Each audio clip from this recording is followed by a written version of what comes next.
संघर्ष करना चाहते हैं या समाधान चाहते हैं इस मुद्दे पर? देखिए पूर्णिमा जी, सबसे पहले तो आपके सभी दर्शकों को मेरा नमस्कार। नमस्कार सर। और सभी पैनलिस्ट साथियों को नमस्कार। मैं एक बात कहना चाहता हूं, आपने कहा कि क्या सरकार की एफर्ट जो है पर्याप्त नहीं है? सरकार एफर्ट कर रही है, विपक्ष केवल राजनीति कर रहा है। मुझे एक बात आप बताइए, क्या सरकार के एफर्ट से आप संतुष्ट? मैंने सवाल नहीं, मैं बस आपके एक इतना सवाल की पूछा, बात करूं। बस इतना सा पूछा मैंने। बहुत छोटा सवाल है और उसका बहुत छोटा जवाब हो सकता है, इतना तो आप और हम बहुत अच्छे से बखूबी समझते हैं। आप समाधान चाहते हैं या संघर्ष करना चाहते हैं? मैं पहले आपका मोटिव समझना चाहती हूँ चंचल जी।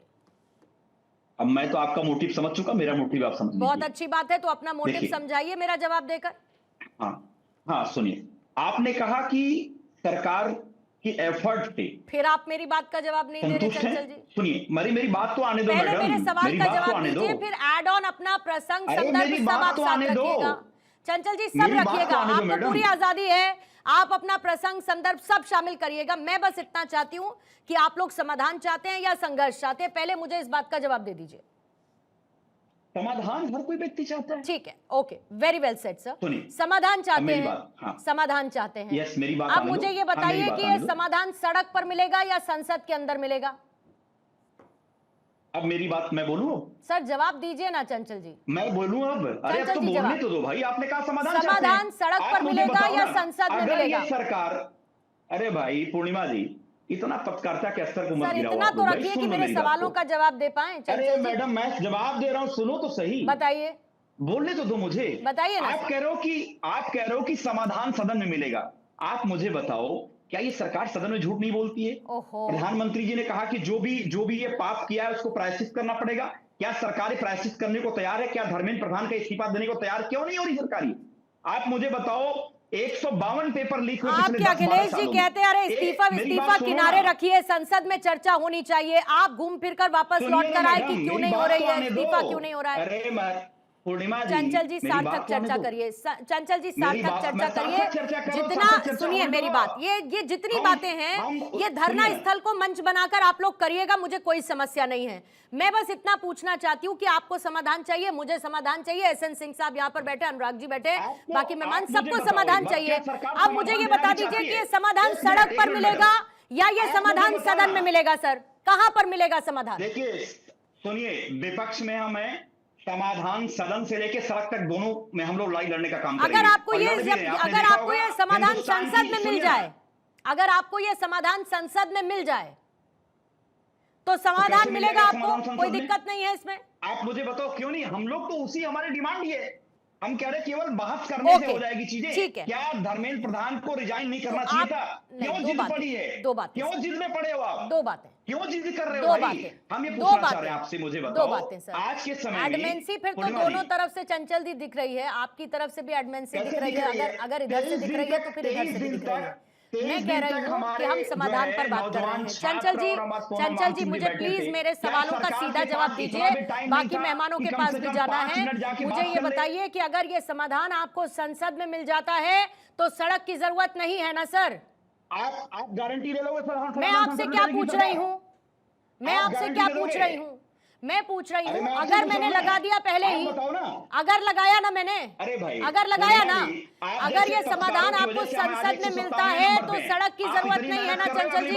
हम लोग आखिरी पैदान पे खड़े मिलेंगे। यही दिक्कत है, यही समस्या है, यही समस्या जैसे पत्रकारों की वजह से सर, यही समस्या है, यही समस्या है।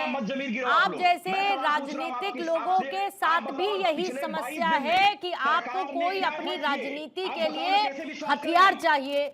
अब वो हथियार आप छात्र रूपी आप क्यों ना अपना ले, वो एक अलग बात है। मैंने आपसे सीधा सवाल पूछा, मुझे सीधा जवाब नहीं मिला उसका। ठीक है, ओके, सिंह साहब आपको लिया। मैं सीधे तौर पर सकारात्मक बातचीत करना चाहती हूँ। मैं ये समझना चाहती हूँ कि आप भी अड़े हैं, आप भी अड़े हैं, कहते नहीं जी इस्तीफा नहीं होगा। ठीक है, इन्होंने साथ में ये कहा कि सदन में चर्चा होनी चाहिए, आप लोग तैयार हो गए। इसके अलावा बहुत सारे आपकी तरफ से एफर्ट्स देखने को मिले, जांच समिति आगे बढ़ रही है, प्रधानमंत्री मोदी अपनी बात कह चुके हैं, संसद में आप लोग चर्चा को तैयार हैं, लेकिन भरोसा नहीं है विपक्ष को।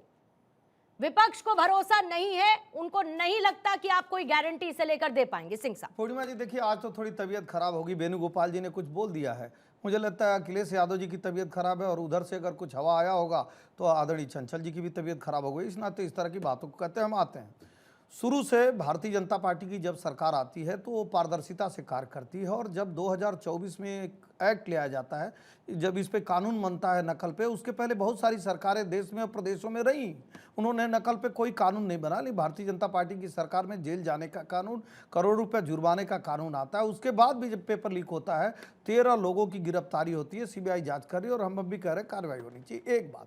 दूसरी बात मैं कह रहा हूं कि लोकतंत्र में की खूबसूरती है, आप अपनी बात कहिए, कड़ाई से कहिए, तेज आवाज में कहिए, धरना भी दीजिए, लेकिन जो कुछ भी हुआ चंचल जी, अब मैं आपके बीच में बोला नहीं, चंचल जी लोग हंस रहे हैं, मैं जा ही नहीं रहा हूं कि समाजवादी पार्टी कहती थी कि नकल नहीं करेंगे लोग तो पार्टी, मैं जा ही नहीं रहा हूं कि एसआई की परीक्षा लीक हो गई थी आपके समय, मैं जा ही नहीं रहा हूं कि एक व्यक्ति को इटावा से लेकर शिक्षा आयोग का चेयरमैन बनाने का कार्य किया जाता है, मैं मुलायम सिंह जी की उस बात पे जा ही नहीं रहा हूं कि अगर हम नकल नहीं करेंगे तो हमारे बच्चे पास, मैं कह रहा हूं चाहे पेपर कोई लीक करे या लीक कराए, उस पर कठोर विपक्ष को भरोसा नहीं है ना सिंह साहब, मैं यही कह रही हूं।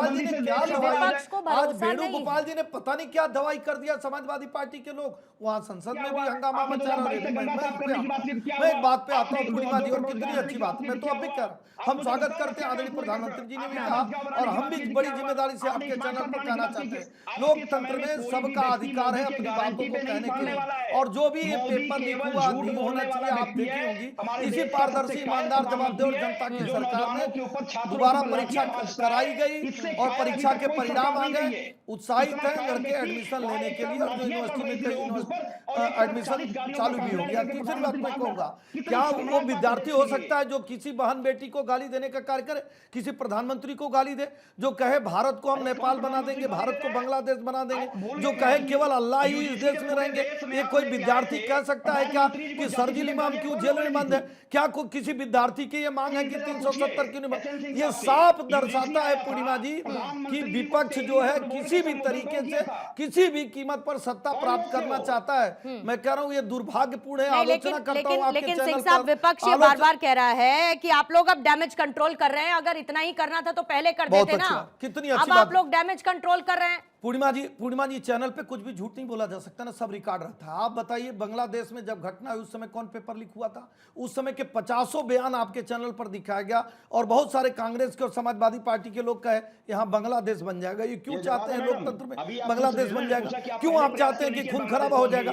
क्यों हमारे भाई, हमारे चाचा, हमारे भतीजा, हमारे पिता तुल्य जो हमारे सुरक्षा कर्मी उनका गला दबाएं, उनको उनके ऊपर पत्थर चलाएं, देश के संसाधनों पे कब्जा करें, उसको फोड़ने और तोड़ने का कार्य करें? आप बताइए, जब श्रीलंका की घटना आज के 4 साल पहले हुई तब कौन सा पेपर लीक हुआ था?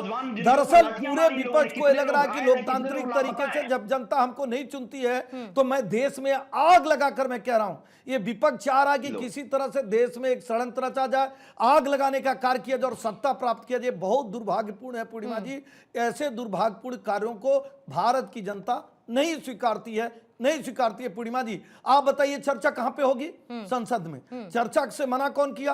किस विषय पे हम चर्चा नहीं चाहते हैं? हमारे लोकसभा के स्पीकर जी ने भी कहा, और हाउस में बार बार ये कहा जा रहा है कि किस अधिनियम के तहत आप चर्चा चाहते हैं, आइए करिए, वो विषय वस्तु तैयार हो जाए, वो समय तैयार हो जाए और चर्चा करेंगे। इसके पहले भी 2014 से सरकार चल रही है। चंचल जी मैं चुनौती देता हूं, कोई ऐसा विषय बताइए पूर्णिमा जी, चुनौती देता हूं, कोई ऐसा विषय बता दीजिए जिसपे सरकार चर्चा से भागी हो। कोई ऐसा सूरज मंडल जी, जब सरकार अभी चर्चा के लिए तैयार है तो फिर समाधान की तरफ बढ़ने में बाधा क्या है? सबसे बड़ी बाधा क्या नजर आ रही है कांग्रेस को, जब सरकार ये कह रही है कि हम बातचीत करने के लिए तैयार हैं, पूरे तंत्र को ठीक करेंगे, आगे इस तरीके का पेपर लीक ना हो, सिस्टम में सुधार किया जाएगा, गिरफ्तारियां की जा चुकी हैं, so on and so on, तो फिर अब बाधा क्या है सूरज मंडल जी? पूर्णिमा जी, अभी हमारे प्रवक्ता जो बीजेपी के हैं जो बोल रहे थे वो उतना ही असंवेदनशील है जितना ये सरकार। ये देखिए बात हो रही है नीट में जो बार बार लीक हो रहा है, ये पहली बार नहीं है। 2024 में 25 में अधिक रिपोर्ट नहीं हुआ, लेकिन 24 में विस्तार पूर्वक रिपोर्ट हुआ है। और ये जानते हैं कि ये जो इसमें कितने लोगों की जाने गई हैं। आपको जान के आश्चर्य होगा, इंडिया टुडे का रिपोर्ट है 2025 में 91 नीट रिलेटेड डेथ्स होता है, और इन बच्चों के जिंदगी और को इतने आसानी से हिंदू मुस्लिम करके ये सारी चीजों को रफा दफा करना चाह रहे हैं। 2024 में जब ये लीक हुई थी, उस समय भी कोई ऐसा प्रावधान, कोई ऐसा कदम नहीं उठाया गया जो आइंदा से न हो।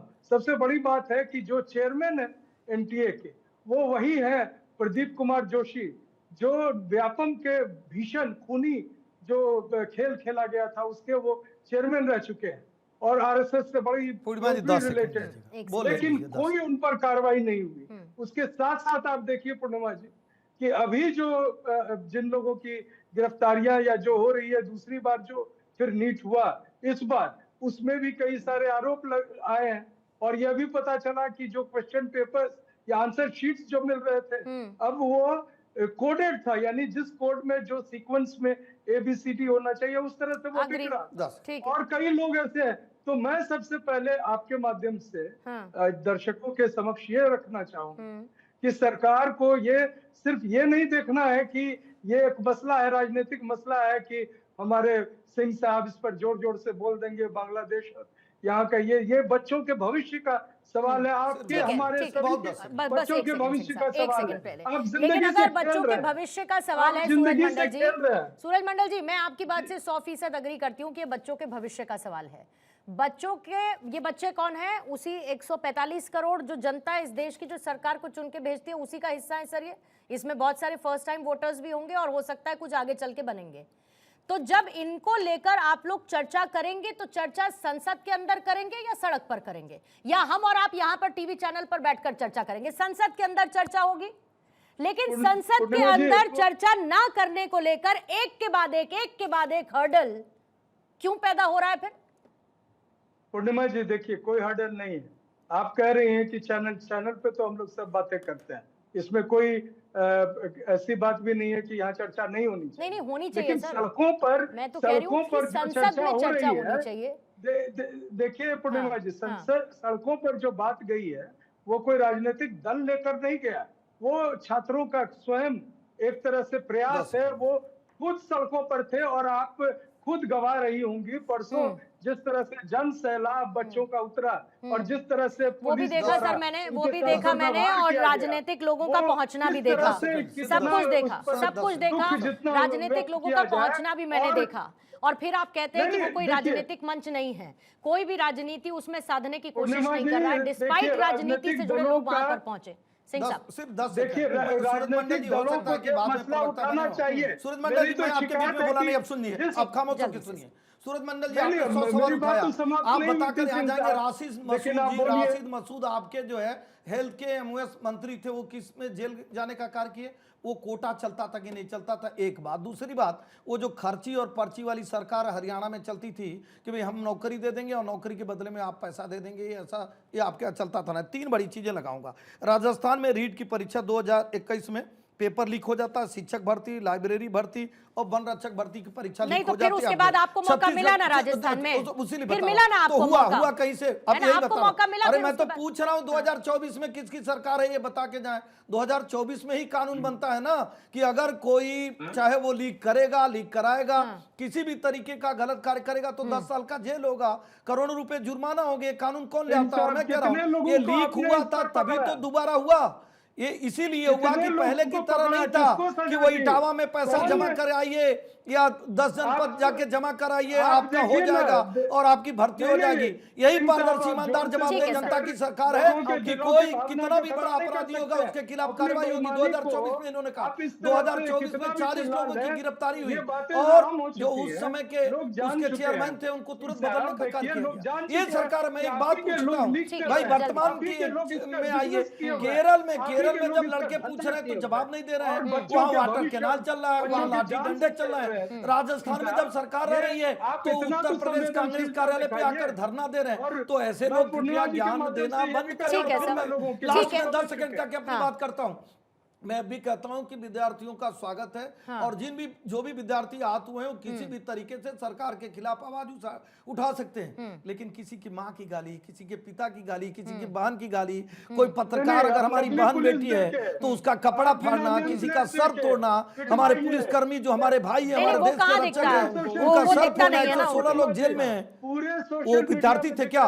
वो सारे समाजवादी पार्टी और कांग्रेस में गुंडे थे, वो गुंडे थे जो इस तरह से गुंडई करने का कार्य किया। और कदापि भारत की जनता ऐसे गुंडों को गुंडई नहीं करने देगी, अराजकता नहीं फैलाएगी। अनुराग वो जी, गुंडे थे और गुंडई किए। ओके, दत्ता साहब आपके पास आने से पहले अनुराग जी आपके पास आना चाहती हूँ। ऐसा नहीं लगता है कि सड़क की राजनीति संसद की चर्चा पर भारी पड़ती हुई नजर आ रही है? डिस्पाइट ऑफ हम ये देख रहे हैं कि भाई कल रात में सोनम वांगचुक से भी मुलाकात हुई, उससे पहले सीजेपी के जो स्पोक्स पर्सन थे वो भी नड्डा साहब से जाकर मिले, फिर डॉक्टर जितेंद्र सिंह वहां पर, राहुल गांधी जब धरना कर रहे थे वहां पर भी उन्होंने पूछा कि भाई आपकी मांगे क्या है, सारा किस्सा आपको पता है। लेकिन ऐसा लगता है कि अब चुनाव जब हो रहा है तो चुनाव हो रहा है सड़क की राजनीति का बनस्पत संसद में चर्चा के। देखिए, सड़क की राजनीति ने इस देश को बहुत कुछ दिया भी है और छीना भी है। तो जो अभी जो दिख रहा है वो तो छीना हुआ ही दिख रहा है। अगर हम सीजेपी आंदोलन की बात करें तो संसद मार्च के पहले तक मैं बता रहा हूँ, मैं प्रत्यक्षदर्शी हूँ, मैं उस चीज को बता रहा हूँ। वो आंदोलन एक विचित्र, एक कंफ्यूज सा आंदोलन था। अगर आप अंदर घुसेंगे आंदोलन में तो वहां एलजीबीटी वाले भी बैठे हैं जो मेरा लिंग मेरा अधिकार, मेरी मर्जी मेरी लिंग कुछ करके बात कर रहे हैं। वहां कुत्ता आंदोलन वाले भी बैठे हुए हैं। वहां पे 370 की भी बात हो रही है। वहां पे आपके कश्मीर की भी बात हो रही है, वहां पैलेस्टीन की भी बात हो रही है। वहां पे सिर्फ नाम रहेगा अल्लाह का भी बोला जा रहा है। वहां ये भी बोला जा रहा है कि सीता के पति की भी बात हो रही है। लेकिन वहां पे नीट एग्जाम की बात नहीं हो रही थी। जो एक्चुअल आंदोलन है वो मैं आपको एकदम उसका खाका खींच के बता रहा हूँ। मेन स्ट्रीम मीडिया से वो बात करने के राजी नहीं थे। मैंने दीपिका जी से बात करने की बहुत कोशिश करी, लेकिन उन्होंने वो एकदम एडामेंट थे, मेन स्ट्रीम मीडिया से बात नहीं करी। वो 1-1.5 घंटे मैंने वेट किया, उसके बाद मैं वापस आ गया। आपको मैं एकदम स्पष्ट रूप से बता रहा हूं कि जो आंदोलन 20 तारीख को जो संसद मार्च किया गया है, उसके पहले उस आंदोलन में आप धर्मेंद्र प्रधान का इस्तीफा तो छोड़ दीजिए, ग्राम प्रधान इस्तीफा नहीं देने वाला था, जो आंदोलन की हालत थी। लेकिन जब 20 तारीख की सुबह जब जो मेन उसके जो इस पूरे जो आंदोलन है उसके जो किंग पिन्स थे वो जब मैदान में उतरे हैं, जो आम आदमी पार्टी के सारी लीडरशिप वहां आई है, तो पता चला कि आखिर है क्या, कौन इसके पीछे बैठा। आप उस आंदोलन की फंडिंग क्या दीपिका कर रहे थे? उसके आंदोलन की फंडिंग क्या दहिया कर रहे थे? कौन कर रहा था? कहां से इतना पैसा खर्च हो रहा था? तो कोई ना कोई तो राजनीतिक लोग उसको फंड कर रहे थे, वो वाकई किया। आप ये समझ लीजिए इस आंदोलन को जिस तरह से, देखिए अरविंद केजरीवाल जी ने बहुत स्टाइल से इस तरह आंदोलन को यूज करके दिल्ली की सत्ता कब्जाई दी है। उन्होंने पंजाब कब्जाया हुआ है। तो ये एक नए सिरे से एक था कि इस तरह से सड़क से सरकार को डिस्टेबलाइज करके कोई नया कार्ड खेला जाए। देखिए अब इस समय यूपी में भी चुनाव है, पंजाब में भी चुनाव है। पंजाब में बड़ा स्टेक है। अब ऐसी स्थिति में आम आदमी पार्टी के लिए कुछ ना कुछ करना बहुत इंपॉर्टेंट था। लेकिन यहाँ पे एक बड़ी मजेदार चीज है, मैंने अपने पूरे जब से राहुल गांधी जी राजनीति में आए हैं और मैं उनको बहुत क्लोजली मॉनिटर कर रहा हूं, इतना स्मार्ट राजनीति राहुल गांधी जी ने पहली बार करी। जो मंच सजाया सारा आम आदमी पार्टी ने, उसको जिस तरह से उन्होंने हाईजैक किया, वो उनको एक परिपक्व राजनेता की तरफ ले जा रहा है। मैं राजनीति की बात कर रहा हूँ, सही गलत की बात नहीं कर रहा हूँ। मैं सही गलत की बात नहीं कर रहा हूँ, मैं सिर्फ राजनीति की बात कर रहा हूँ कि सारा का सारा अरविंद केजरीवाल जी का सजाया मंच उन्होंने और जैसे इधर राहुल गांधी पहुंचे प्रधानमंत्री आवास के बाहर तो उसमें आम आदमी पार्टी को समस्या होने लगी। ठीक है, सुब्रो कमल दत्ता साहब, अब बात यह है कि अगर संसद जांच, अनुराग जी बस थोड़ा समय दीजिएगा मुझे प्लीज, एक ओपनिंग स्टेटमेंट मैं सर से ले लूं। सर, अगर संसद जांच, न्याय प्रक्रिया, किसी पर भी भरोसा नहीं है, संसद में चर्चा की बात हो रही है लेकिन ऐसा कुछ आगे बढ़ता हुआ नजर नहीं आ रहा है, तो फिर क्या करें? गतिरोध यूं ही खिंचता रहे, जिसको फायदा, जिसको जो नुकसान है होता रहे और बीच में पिसने वाला कोई और नहीं, वो छात्र है, वो असली छात्र है जो अपनी मांगों पर सुनवाई चाहता है। पूर्णिमा जी, सबसे बड़ी बात यहाँ पे ये है कि शुरुआत में जो मुद्दा आया था नीट का मामला को लेके ये सारी चीजें सामने आया था। उसका हर किसी ने स्वागत किया था, क्योंकि जिस तरह का भ्रष्टाचार हो रहा है और नेशनल टेस्टिंग एजेंसी ने जिस तरह का चीजें किया है, तो उस पे बाकायदा जांच होनी चाहिए थी। जो लोग दोषी हैं उन लोगों को कठोर सजा देने की आवश्यकता थी। हर किसी की सहमति थी, इस पे सत्ता पक्ष की भी सहमति थी, विपक्ष की भी सहमति थी। पर जब आपका प्रदर्शन शुरू होने के बाद तमाम जितने सारे इश्यूज जो नीट से जुड़ा हुआ नहीं है, वो सब चीजें आ गया। आप मुझे बताइए ना कि भगवान शिव और माँ पार्वती क्या नीट से जुड़ा हुआ है? किस तरह से अपमानित करने की कोशिश किया गया? भगवान राम, भगवान सीता क्या नीट से जुड़ा हुआ है? किस तरह से अपमानित करने की कोशिश किया गया? उसके साथ साथ आपके ब्राह्मणवाद हो, बर्बाद, ये क्या नीट से जुड़ा हुआ मामला है? किस तरह से एक कास्ट को टारगेट करने की कोशिश किया गया? भारत तेरे टुकड़े होंगे, ये सब नारे लगे, क्या वो नीट से जुड़ा हुआ है? धारा 370 का मुद्दा आ गया, क्या वो नीट से जुड़ा हुआ है? इस देश में केवल अल्लाह का नाम होगा, क्या वो नीट से जुड़ा हुआ है? इससे तो समझ में आ जाता है कि सारी चीजें संयोजित प्रायोजित वे में किया गया था। आपको याद होगा, 3 उदाहरण मैं देता हूं। जब आपका शाहीन बाग वाला मूवमेंट जब हुआ और उसके बाद जब किसान आंदोलन हुआ, उस समय नारे क्या लग रहे थे? तमाम जितने सारे लोग प्रदर्शन कर रहे थे कि श्रीलंका बना देंगे, पाकिस्तान बना देंगे, क्योंकि उस समय श्रीलंका पे तख्ता पलट हुआ था, इमरान खान की सरकार चली गई थी। अब क्या नारा लग रहा है कि नेपाल बना देंगे, बांग्लादेश बना देंगे, क्योंकि दोनों जगह पे तख्ता परिवर्तन हो गया। तो ये तो कहीं ना कहीं पे समझ में आता है कि एक बहुत बड़ा षड्यंत्र है इस पूरे चीज के पीछे। 17 तारीख को अमेरिका के आपके एम्बेसी से एक एडवाइजरी जारी होता है अमेरिका के नागरिकों के लिए। इस महीने के 17 तारीख को वहां पे कहा जाता है कि आप जंतर मंतर से लेके मकर द्वार तक फलाना जगह पे अमेरिका के नागरिकों को जाना नहीं जाना चाहिए, क्योंकि वहां पे रक्तपात हो सकता है, वायलेंस हो सकता है। अमेरिका के एम्बेसी को कैसे पता चल गया था कि 20 तारीख को क्या होने, 20 तारीख और 21 तारीख का उदाहरण देके ये तमाम चीजें की गई, बातें की गई। तो कहीं ना कहीं पे CIA का हाथ है इसके पीछे। पूर्णिमा जी, मैं बहुत गंभीर आरोप लगा रहा हूँ इस पे। CIA का हाथ है। आज जो बांग्लादेश का जमायत के तरफ से जो एक खुला पत्र आ गया है, जहां पे कहा गया है कि खुला समर्थन है जंतर मंतर के इन सब चीजों के लिए, ये कहीं ना कहीं पे पता चलता है और समझ में आ जाता है कि पाकिस्तान, अमेरिका और बांग्लादेश के उपद्रवी लोग जो हैं वो बाहर से और एक पैटर्न है सर इसमें जो आप बता रहे हैं। खैर ये जांच का विषय है तो इसमें मैं बहुत ज्यादा नहीं जाना चाहती, लेकिन एक पैटर्न आप देखिए, आप पैटर्न देख लीजिए श्रीलंका में, आप पैटर्न देख लीजिए बांग्लादेश में जहां यूथ, आप पैटर्न अभी देखिए यहाँ भारत में यूथ। तो आप कोई क्या उनको इस्तेमाल कर रहा है डिस्टेबलाइज करने के लिए किसी एक देश को, किसी एक कंट्री को? हाँ, मुझे बड़ा अभी हमारे राजनीतिक विश्लेषक महोदय डॉक्टर दत्ता जी ने बताया कई सारी बातों को लेकर के। तो दत्ता जी, बहुत ही दुर्भाग्यपूर्ण है हमारा होम मिनिस्ट्री क्या काम कर रहा है। इसका मतलब अगर बाहर के लोग हमारे देश के लिए साजिश कर रहे हैं तो ये तो हमारे देश का बहुत बड़ा फेलियर है और हमारे इंटेलिजेंस का बहुत बड़ा फेलियर है। और आपने ये कहा कि कैसे पता चल गया कि जो है 20 तारीख को क्या होने वाला है। अरे 20 तारीख को बहुत पहले से आह्वान था कि संसद चलो, ये कौन नहीं जानता था। सोनम वांगचुक ने स्पष्ट तरीके से एक कैंपेन चला रखी थी और कि संसद भवन की तरफ चलेंगे, हमारी कोई सुनवाई नहीं हो रही है। दत्ता साहब, मैं आपको बताऊं, कई सारी आपने वीडियो देखी होगी जिसके जेब में 20-20, 25-25 रुपए थे। प्रयागराज से लोग चल करके, ट्रेनें पकड़ करके, भूखे पेट और ट्रेनों से विदाउट टिकट चल करके लोग चल करके आए थे इस आंदोलन को मजबूत करने के लिए। ये किसी पार्टी का आंदोलन नहीं था, न तो सपा का, न तो भाजपा का, न बसपा का। ये भारतीय जनता पार्टी के खिलाफ जो जनाक्रोश है, किस तरीके से पिछले 12 सालों में पूर्णिमा जी 17 लाख एम्प्लॉय केवल रेलवे में हुआ करते थे, आज 11 लाख एम्प्लॉय बचे हैं। कभी एक बार जरा राजनीतिक विश्लेषक महोदय जरा एक बार दिल के अंदर झांक के देखना, किस तरीके की बेईमानी कर रही है सरकार। आप अगर हमारी जो नवरत्न कंपनियां थी हमेशा भर्तियां चलती रहती थी, आपको याद होगा कि रेल भेल गेल सेल हमेशा भर्तियां चलती रहती थी। आज के समय में आप तेजस में यात्रा करो, वंदे भारत में यात्रा करो, शताब्दी में यात्रा करो, 8,000 9,000 के लोग नौकरी कर रहे हैं। कितनी शर्मनाक बात है पूर्णिमा जी।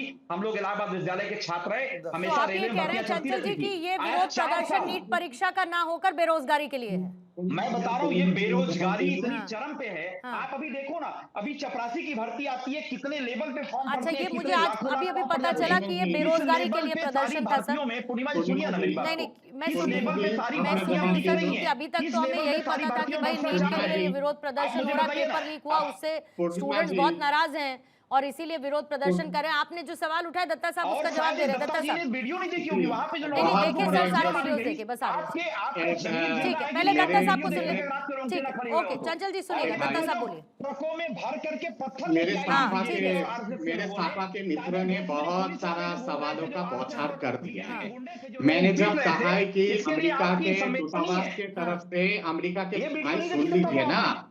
थोड़ा सुनने का क्षमता अरे रखिए दत्ता साहब, प्लीज, घर में कैसे सुन जाते हो, लीजिएगा, डांट नहीं पड़ती है क्या बच्चों की? सुन लीजिएगा। बच्चे देख रहे हैं वीडियो, ठीक है, आपने चंचल बहुत जी, सारी चीजें आपने चंचल बोला जी, है, कई सारे सुनिएगा, चंचल जी, नेता मुझे फोन करके सुनिएगा, चंचल भाई हम चंचल लोग जी अपना सर सुनिए झुका आप, करके अपने घर में आप गए। चंचल जी सुनिए, जवाब ले लीजिए। सुनने का चंचल भी जी क्षमता जवाब ले रखिए लीजिए। आप। बोलिए दत्ता साहब। यहाँ पे बात ये आती है, मैंने जब अमेरिका के दूतावास की तरफ से जब मैंने एडवाइजरी के बारे में मैंने बताया है, वहां उस पूरा एडवाइजरी को पढ़ लीजिएगा।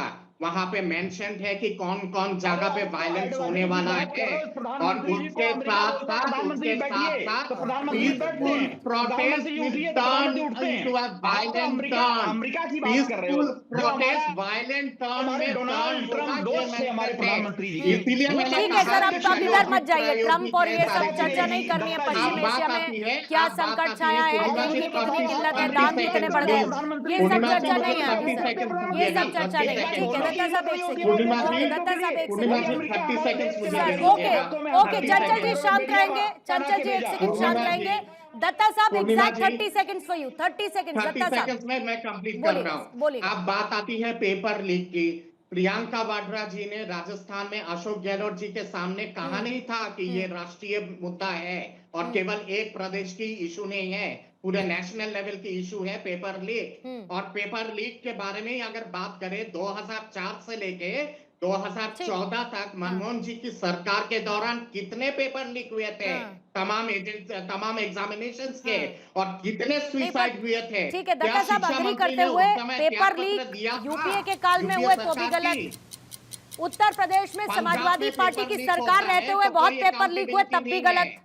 और अब भी पेपर लीक होता है तो तब भी गलत। राजस्थान में हो पेपर लीक, तब भी गलत। पेपर लीक तो खैर नहीं होना चाहिए, मूल तो समाधान वही उसी के लिए निकलना होगा ना। सिंह साहब, बहुत अच्छी ठीक बात है, आपने ठीक पूर्णिमा जी है, कहा। इस पूर्णिमा नेशनल जी, इशू आपने को बहुत अच्छी, हमारे नेशनल प्रधानमंत्री जी ने क्या कहा समाधान निकालने और की हो गया। आवश्यकता घोर है। पाप है पेपर लीक, घोर पाप है उन्होंने कहा। अब हो गया। हाँ, अब मैं अपनी जवाब देता हूं।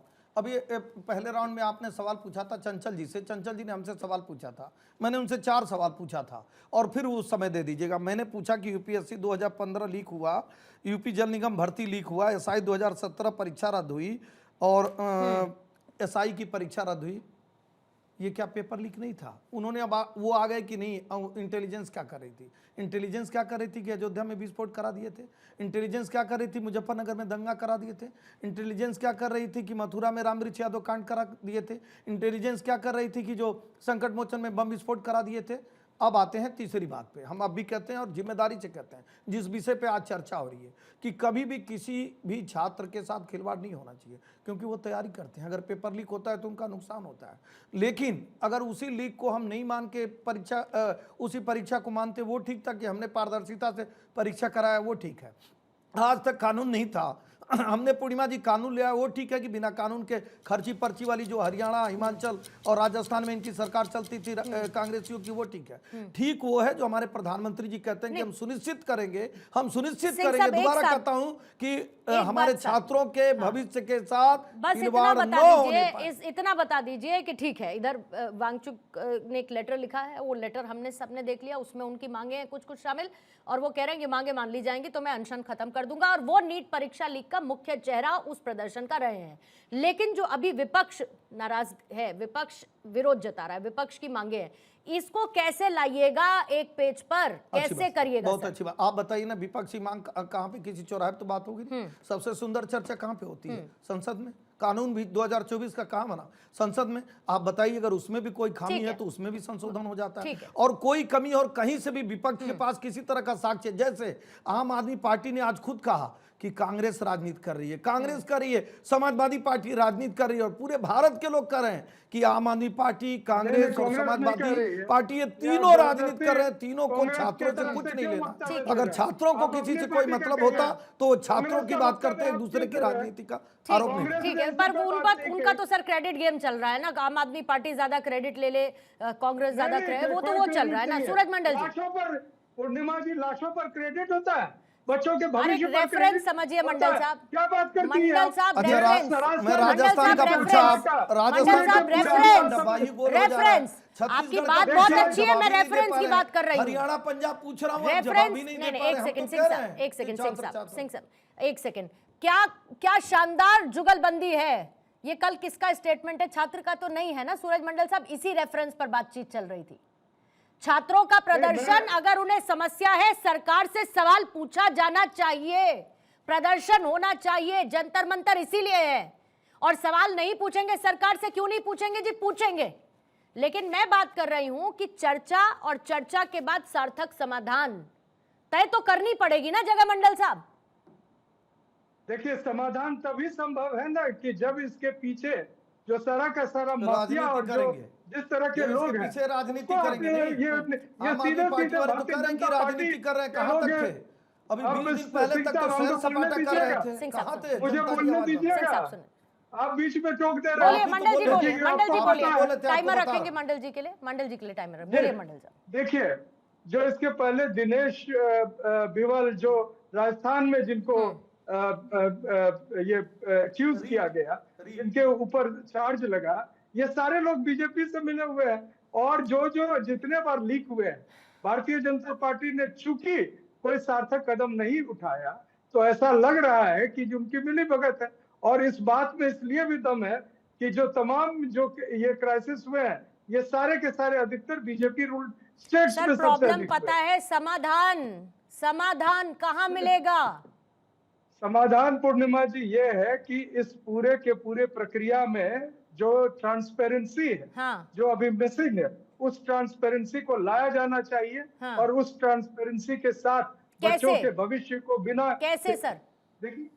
देखिए, सबसे बड़ी बात है कि जो एग्जामिनेशन आपने क्या किया, एनटीए को दिया है। एनटीए सरकारी संस्था तो है नहीं। हाँ। एनटीए खुद एक स्कैम है, आरएसएस के लोगों के का भरमार है। वहाँ बीजेपी के जो वो प्रदीप जोशी कौन है, व्यापम के सबसे बड़े एक्यूज है, चेयरमैन।